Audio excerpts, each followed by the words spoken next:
ini salah satu konsumen saya. Dia datang ke toko. Bagaimana tanggapan Anda? Nama Anda siapa? Nama saya Tidur. Saya berbelanja ke toko ini. Dengan adanya, Menurut Anda bagaimana kalau peraturan di sub ini dilarang parkir Sudirman ini? Kita mengalami kesulitan untuk parkir jauh gitu, harus jalan lagi dari sini. Apakah Anda bersedia di kantong parkir dan ada shuttle bus? Kalau untuk naik shuttle bus, menurut saya sih agak repotnya karena waktu ya, harus muter-muter lagi. Sedangkan kita kan mau ke toko tuh bukan hanya satu toko gitu di Sudirman, gitu. Banyak toko yang lain kan ada. Kalau kita bisa parkir, kita bisa cepet gitu.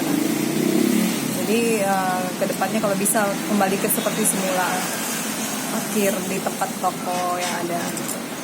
Ya. Jadi Anda juga tidak setuju kan? Yap. Iya, makasih ya.